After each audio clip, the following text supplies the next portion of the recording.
que cada vez consumimos más ultraprocesados, más procesados, cada vez consumimos menos productos naturales, cada vez consumimos menos frutas, menos verduras, y si las consumimos son un poco ya cambiadas o alteradas en su composición o de su origen, lo cual hace que sean un poco distintas.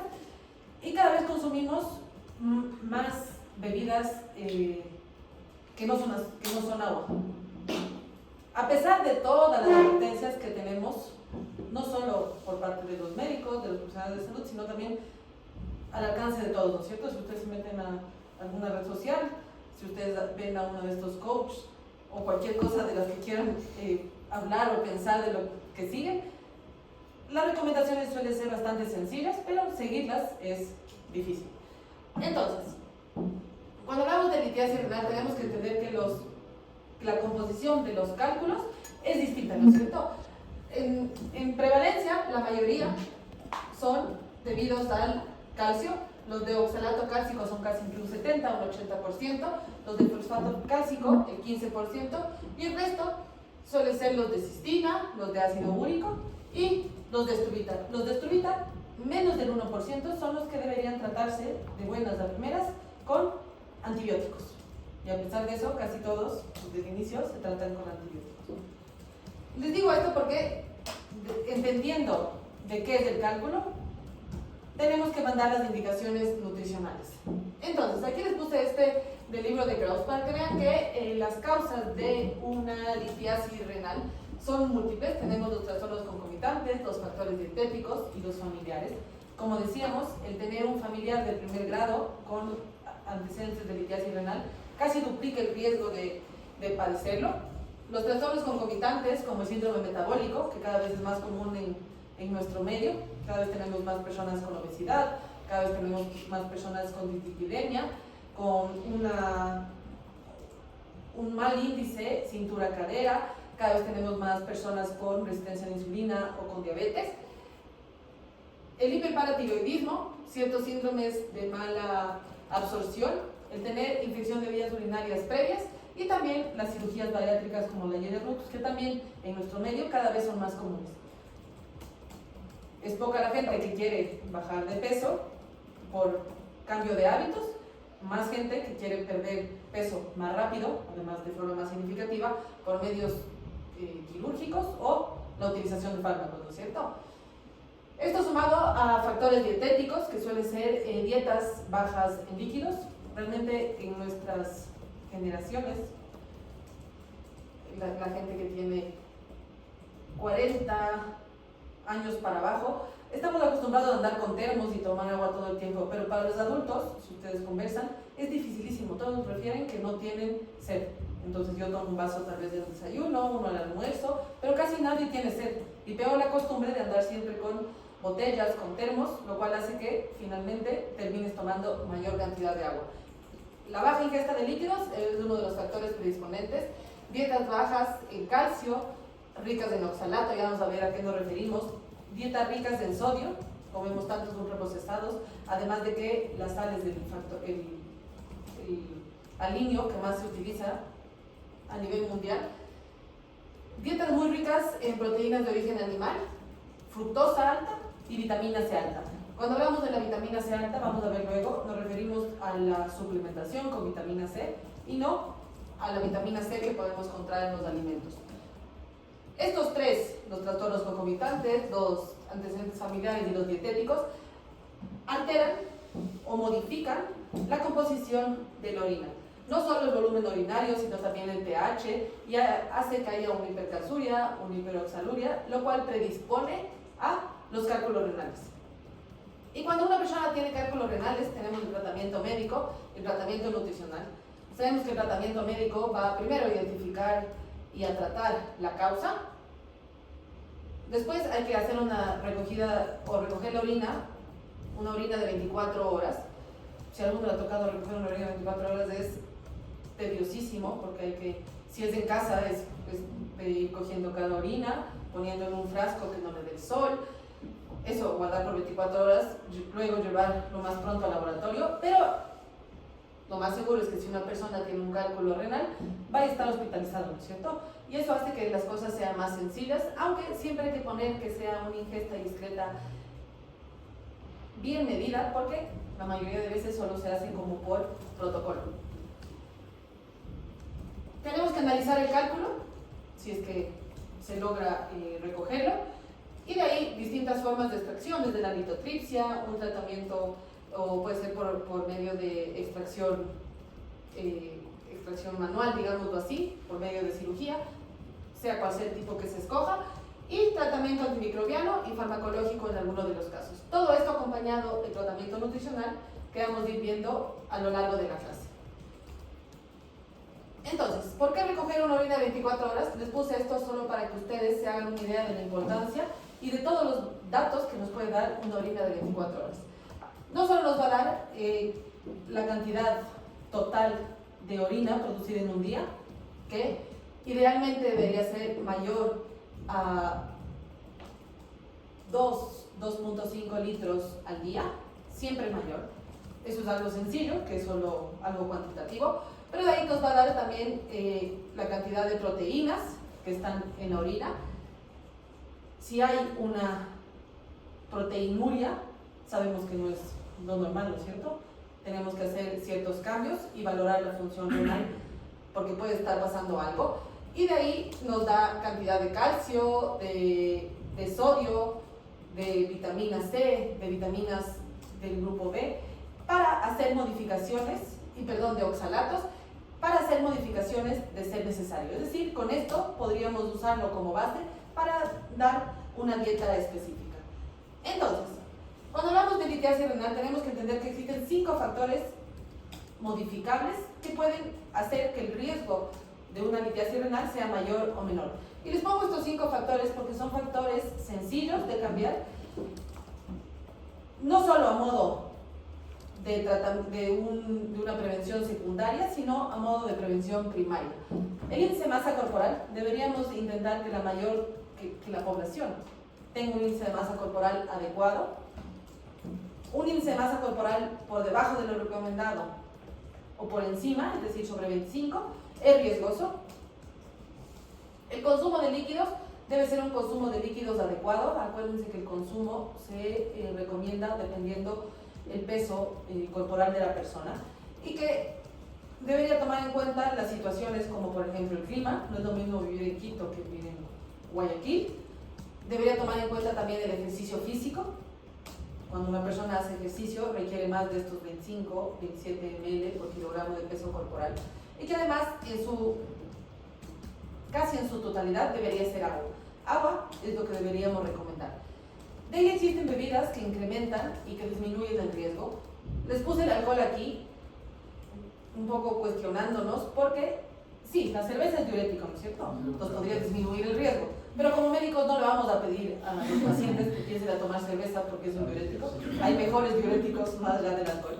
Y de ahí las bebidas alcohólicas, el resto de bebidas alcohólicas que no actúan como diurético, realmente incrementan el riesgo.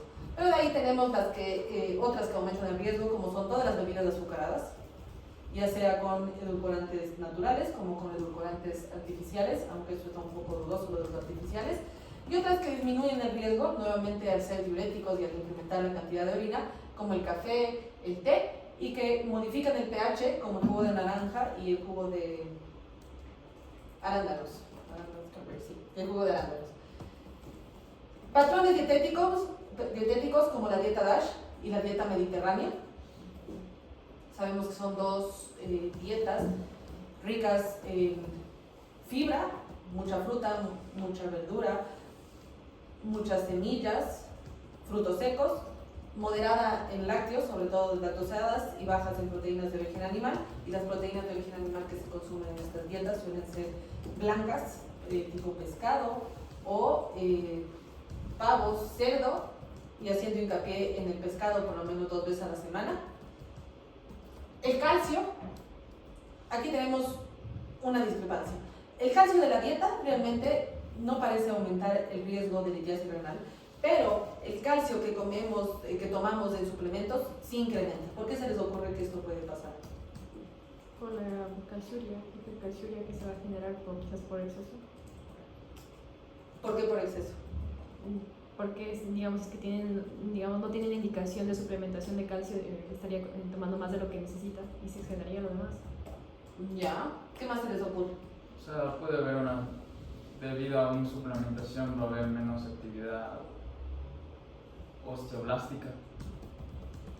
Entonces eso va a predisponer a que haya más calcio. Sí. A ver, realmente el calcio de la suplementación y el calcio de la dieta parecen ser similares en cuanto a composición, absorción. Lo que varía aquí es que normalmente comemos calcio o tomamos calcio con otros tipos de alimentos, ¿no es cierto? Se toma una leche, me invento ahorita con alimentos con frutos rojos, ricos en oxalato. Digo esto porque el calcio que tomamos a través de la suplementación normalmente se lo hace de forma aislada. Se ha documentado que las pastillas, las personas, la mayoría de personas, obviamente no podemos decir todas, suelen tomar suplementos, pastillas, muy en la mañana o muy en la noche. ¿Por qué? Porque es la forma en la que nos acordamos de tomar. Si es a las 12 y 10 de la mañana, seguramente nos vamos a olvidar, se nos va a pasar. Entonces, para crear rutina, las personas suelen poner o en la mañana o en la noche. Es decir, se toma el calcio, este suplemento de calcio, solo. Y la absorción suele ser casi total, haciendo que haya una hipercalciuria. Mientras que con la dieta, la absorción es distinta porque se consume con otros nutrientes que impiden su absorción y además la acumulación suele ser menor. Y de ahí tenemos, que les puse aparte, es el consumo de bebidas azucaradas, que sí, entra como parte de la dieta DASH y en lo mismo del consumo de líquidos, pero me gusta hacer hincapié en esto porque estamos muy acostumbrados a tomar bebidas azucaradas, como les decía, ya sea con azúcar común o con azúcar o estos edulcorantes artificiales, en el medio. Entonces, lo que tenemos que promover es el menor consumo de estas bebidas. En relación a los líquidos, nuevamente, promover una ingesta hídrica adecuada, y aquí suele haber esta discrepancia entre el consumo o no de agua mineral, ¿no es cierto? Todavía vamos al urólogo, todavía vamos al ginecólogo o a otro tipo de médico y nos dice no tomar agua mineral porque le va a dar litiasis, sobre todo cuando hay antecedentes de litiasis en la familia. Pero aquí quería hacer hincapié en que el agua mineral que nosotros tomamos, el que tenemos en nuestro medio, suele ser un agua mineral con grado de mineralización bajo y en pocos casos medio, lo cual no incrementa el riesgo de litiasis renal. Y segundo, que cuando venden aguas minerales en un grado de mineralización medio o alto, se suele poner o suplementar con magnesio y bicarbonato, lo cual incrementa el pH urinario y esto disminuye el riesgo de litiasis renal. Es decir, de todas formas, no incrementa el riesgo de litiasis renal, sea un grado de mineralización medio o bajo. Y grado de mineralización alto se ve realmente en casos muy puntuales, suele ver en estos pozos naturales y no es un agua que solemos beber. En relación a las proteínas, dijimos que la ingesta de proteínas de origen animal incrementaba el riesgo de litiasis renal. Y aquí tenemos que diferenciar entre proteínas de origen animal lácteas y proteínas de origen animal no lácteas. Las proteínas de origen animal lácteas, las no lácteas, más bien dicho, se asocian a un aumento de litiasis renal, mientras que las proteínas de origen animal lácteas no se asocian a mayor riesgo. Todo lo contrario, las proteínas de origen vegetal no se asocian a un mayor riesgo de cálculos. ¿Por qué? Las proteínas de origen animal acidifican el medio, mientras que las proteínas de origen vegetal, al igual que las frutas, las verduras y ciertas semillas, lo que hacen es alcalinizar el medio. Los fitatos. Los fitatos están sobre todo en ciertos cereales, sobre todo los integrales, en las legumbres y en los frutos secos. Y hay que saber que a cantidades más altas de fitato en la dieta, el riesgo de litiasis renal es menor. Es decir, tenemos que promocionar la ingesta de estos. En relación al oxalato, al calcio y al magnesio, les pongo juntos porque la absorción del uno depende del otro. Dijimos que la hiperoxaluria incrementa el riesgo de litiasis renal, ¿no es cierto? Aquí saber que el oxalato sobre todo está en las verduras de color verde oscuro, como la espinaca, también está en la acelga, en el perejil, en el brócoli, todas estas verduras de color verde. Podemos encontrar también en la remolacha y en algunas frutas como las frambuesas, las fresas, en los frutos secos y en algunos tubérculos como las papas y un poco de camote. Mientras que el calcio sabemos que lo vamos a encontrar en lácteos, en la leche y sus derivados, nuevamente en ciertas hortalizas de color verde oscuro, y en pescados grasos como la sardina y el salmón. Y el magnesio lo vamos a encontrar en las leguminosas, nueces, semillas, cereales integrales y las hortalizas de color verde oscuro. Les digo esto para que vean que muchas de las verduras, sobre todo, y algunos frutos secos, tienen oxalato, tienen calcio y magnesio. Y es importante entender esto porque el oxalato incrementa el riesgo de litiasis, mientras que el calcio y el magnesio disminuyen. ¿Por qué? Debemos entender que tanto el calcio como el magnesio inhiben la absorción de oxalato en la dieta. Y es más, se ha visto, Oscar, te veo una cara de que no entendiste, pero el calcio y el magnesio, junto con el consumo de oxalato, hacen que el oxalato se absorba menos. ¿De acuerdo? Okay. Es más, la absorción de oxalato no depende tanto de cuánta cantidad de oxalato consuma una persona, depende más de la cantidad de calcio y de magnesio que una persona consume a la par. Por eso les decía que no es lo mismo tomar suplementos que el consumo en los alimentos. ¿Todos de acuerdo? Y en el caso de los cálculos que son de oxalato de calcio, no depende tanto de la composición del oxalato o de la concentración de oxalato en el cuerpo, sino de la hiperoxaluria que tenga una persona. O sea, más de la cantidad a nivel de orina que la cantidad sérica que pueda tener. En relación al potasio, saber que la ingesta de potasio se relaciona inversamente con el riesgo de cálculos renales, es decir, a mayor cantidad de potasio en la dieta, menor riesgo de litiasis renal. Y el potasio vamos a encontrar sobre todo en frutas y verduras.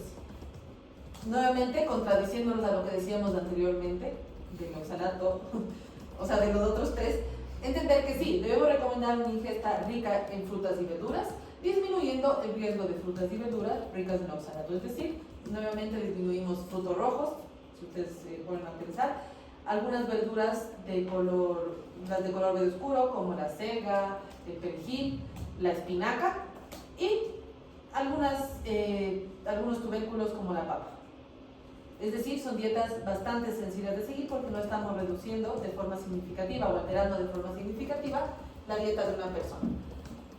En relación al sodio, dijimos que una ingesta excesiva de sodio incrementa el riesgo de litiasis renal. Y hay que entender que una ingesta, o que se recomienda una ingesta por debajo de los 2.3 gramos al día. En relación a la fructosa y sacarosa, hablamos de dietas DASH, de dietas mediterráneas, y les dije que estas suelen ser ricas en verduras y en frutas. Y normalmente, si ustedes ven la bibliografía, nos recomiendan 5 frutas y verduras diarias, ¿no es cierto? El problema es que las frutas son más ricas que las verduras definitivamente, y esto hace que la mayoría de personas no consuman tantas verduras, tantos vegetales, sino mucha fruta. Si ustedes hacen algo sencillo aquí, se van a dar cuenta que si se consume fibra, es más a través de frutas. Más 5 frutas, 4 frutas, pocos vegetales, y esto hace que el consumo de fructosa sea muy alto. Idealmente deberían ser 3 verduras al día, 2 frutas al día, sumando un total de 5 para lograr aproximadamente unos 25-28 gramos diarios de fibra. ¿Por qué? El exceso de fructosa en la dieta incrementa el riesgo de litiasis renal. No solo incrementa el riesgo de litiasis renal, sino también de otras patologías. Incrementa el riesgo de Alzheimer posteriormente, el riesgo de diabetes, resistencia a la insulina y otro tipo de patologías. ¿Y por qué pasa o por qué incrementa la fructosa el riesgo de litiasis renal? En la ingesta excesiva de fructosa aumenta la excreción urinaria de calcio, de oxalato y de ácido úrico. Nuevamente, pónganse a pensar hiperoxaluria, una hiperaciduria, y aumenta la resistencia a la insulina, lo cual se asocia a un pH urinario más bajo. Y la sacarosa, es decir, el azúcar de mesa, el azúcar común, de forma definitiva incrementa el riesgo de litiasis renal. En relación a los ácidos grasos, acuérdense que tenemos ácidos grasos antiinflamatorios, ácidos grasos proinflamatorios, y tenemos, esto hablando como a breves rasgos, pero tenemos los omegas 3 y los omegas 6 de los que tanto se hablan, son estos ácidos grasos poliinsaturados de cadena larga, y que deberíamos intentar buscar un equilibrio entre la ingesta de los omega 3 y los omega 6, siendo los dos ácidos grasos esenciales, es decir, que si no consumimos a través de la dieta, no los podemos obtener. Los ácidos grasos omega 6 son proinflamatorios y estos promueven la hipercalciuria y la hiperoxaluria, mientras que los omega 3, el EPA y el DHA, disminuye el contenido de ácido araquidónico de las membranas y esto reduce la excreción de calcio y de oxalato, es decir, disminuye el oxalato en la orina, disminuyendo el riesgo de litiasis renal. Y por eso, si ustedes ven bibliografía, los libros, en casi todos nos habla de una proporción omega 3, omega 6, 1 a 1, pero la bibliografía actual, los artículos, nos hablan casi de una relación 20 a 1 hacia ganando los omega 3, porque esto va a hacer que el riesgo de ciertas enfermedades sea menor. ¿Se acuerdan dónde estaban los omega 6? ¿Alguien? Omega 6 en el hígado de pescado. Ese es omega 3. Omega 3.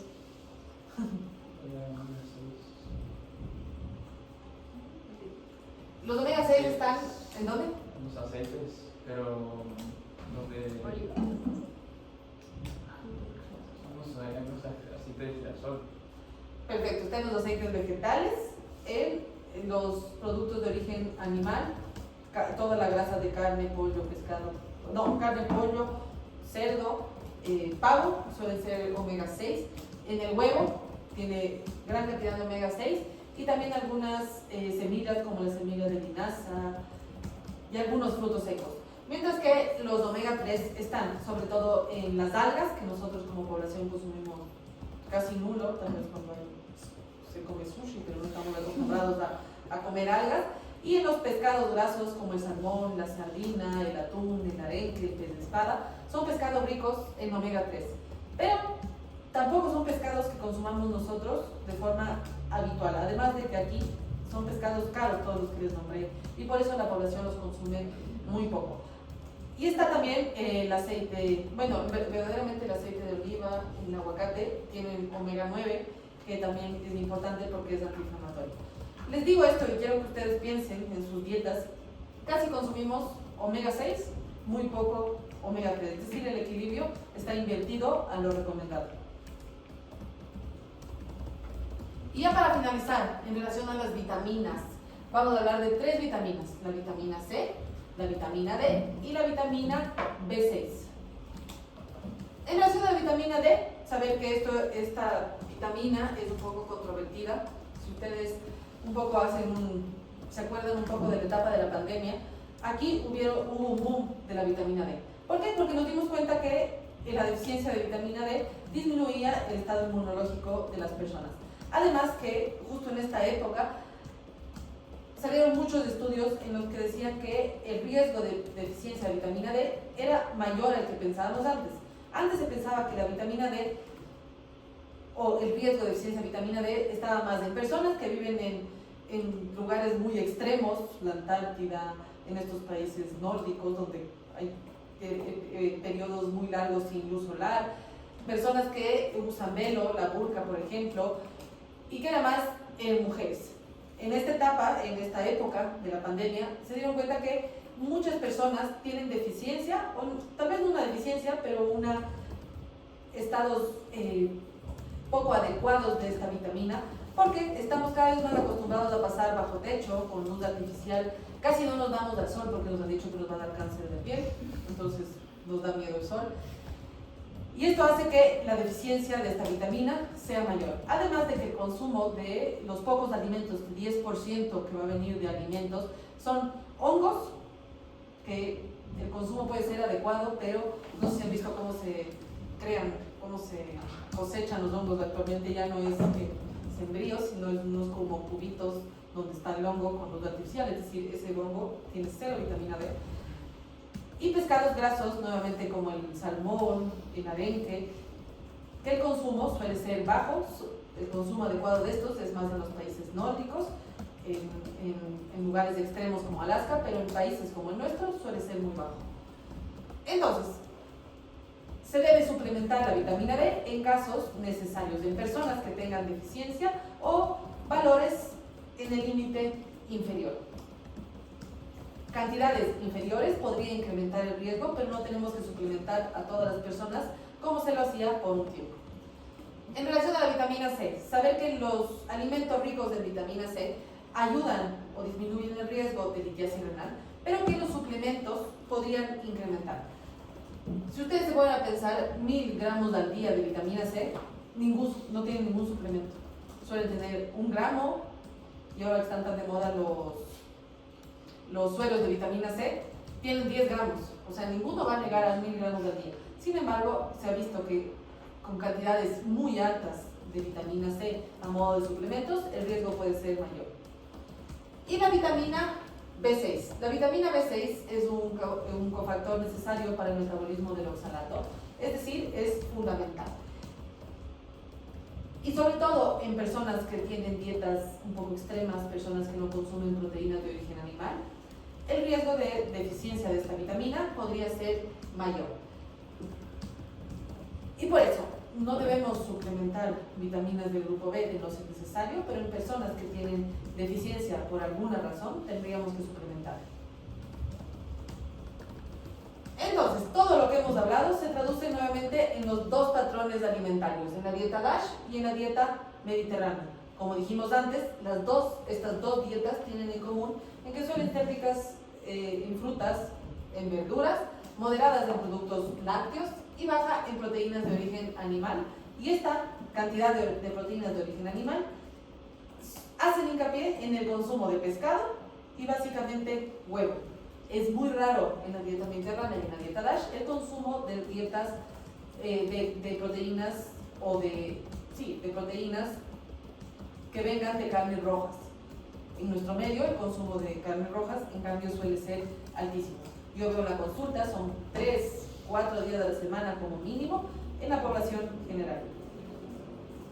Y los dos, tanto la dieta DASH como la dieta mediterránea, disminuyen el riesgo de litiasis renal. Y si ustedes se ponen a leer estudios, realmente disminuyen el riesgo no solo de litiasis, sino también de problemas cardiovasculares, disminuyen el riesgo de ciertos tipos de cáncer. Es decir, a modo preventivo son las 2 dietas, sobre todo la mediterránea, que es la que más estudios tiene, son las dietas más recomendadas para prevención primaria y como prevención secundaria de muchas enfermedades. Y aquí les puse un poco para hablar de prevención en cuanto a recurrencia, es decir, una prevención secundaria, para que vean que es prácticamente lo mismo que hemos hablado. Y para todas estas indicaciones nos vamos a guiar del examen de la orina de 24 horas.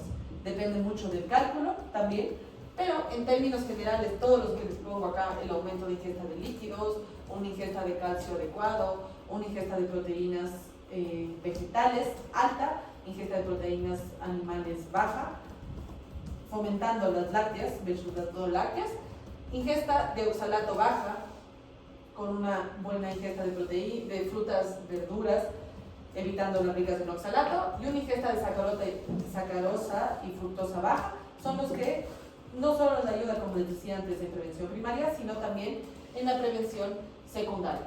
Y aquí les puse este pequeño resumen de todo lo que hemos hablado, que si ustedes ven, todo se puede resumir en dar a modo preventivo y a modo de tratamiento una dieta DASH y dieta mediterránea, que son las que abarcan todas estas indicaciones.